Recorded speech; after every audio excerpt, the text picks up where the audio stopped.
And we're back with another bald girl makeup tutorial. This one is going to be a rose gold look without fake lashes. So if you're not into fake lashes, this one's for you. We're going to start off with some concealer on our eyelid. We're going to pat it down with a beauty blender. This is going to give our eyeshadow a chance to really pop. It's going to work as a primer and a base, but we're just using concealer instead. It saves us money and it also helps us color match in the future. Then we're going to go in with a MAC brush. This is a round fluffy brush and we're just going to pick up a really pretty pink color and we're going to go a little bit heavier in the corner, and as you can see we go a little bit lighter as we go towards the inner part of the eye. We don't want that to be too heavy. We want to really focus us on the outer corner. I left a lot of this blending in the video because I think it's so important to show you guys how much actually goes into an eyeshadow look, instead of just thinking like, oh yeah, you put it on, you blend it, you're done.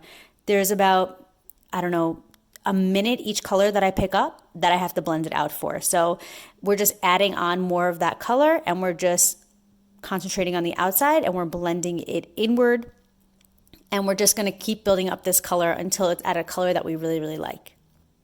You think we're done, but we're not. We're still adding on this color. Since we're not doing any eyelashes, it's really important to make sure that we get this correct. So then we're gonna go in with a gold shimmer shade. This is very much like a champagne-y gold, really pretty color, and we're gonna put that all over the bottom part of the lash line. Because there's nothing else on there but concealer, this really allows the color to pop and just give it a really extra pizzazz. Since you guys watch my tutorials all the time, you know that I have to pump black into the corner. So we're going to go in with a more precise brush and we're just going to pick up some black. Again, black is buildable. Every color is buildable. But a lot of times when you get a black eyeshadow, it comes out like a gray and you have to keep putting the color on it and on it and on it and on it. So that's what we're going to do. Then we're going to take that same brush we were using before with the same color pink, and we're going to go on top of that black and then blend it out towards the top, the inner part where we had originally put that pink.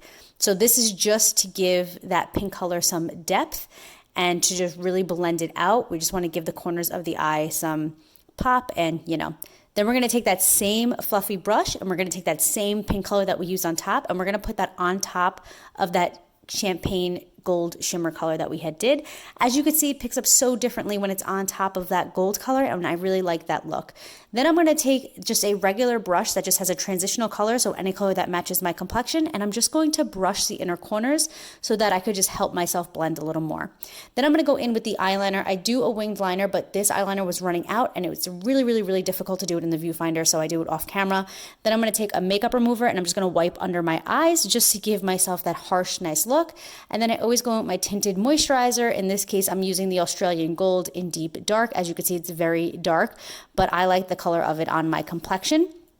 It's very important to blend this out, not only on your hairline, on your neck, also on your cheeks. You don't want this to be streaky. So I tried to leave a lot of this in so you guys can see that it takes a while to blend this out as well. Makeup is all about blending, and you just want to really make sure that you're not streaky. You can see as I'm doing this, it's super streaky, and we don't want that. Then I'm going to go in with concealer. We're going to put that underneath the eye. I already know what color works because I had used it on my top lid. So that is another reason why you put that underneath your eyeshadow, just to help you out. Then we're going to blend out that concealer with the same beauty blender we used on the top. And as you can see, blending this out is also very important. This is going to really brighten up your face and allow the rest of your makeup to really pop. It allows your eyes to pop. Putting concealer under your eyes is one of the most important things, especially having the right color.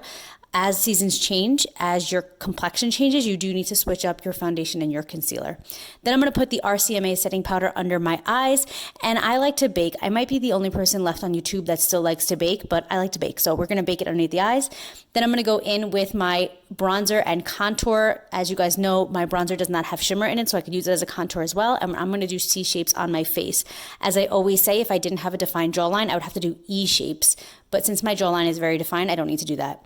Then I take my clean brush that I use specifically for removing setting powder under my eyes, and I remove that setting powder under my eyes.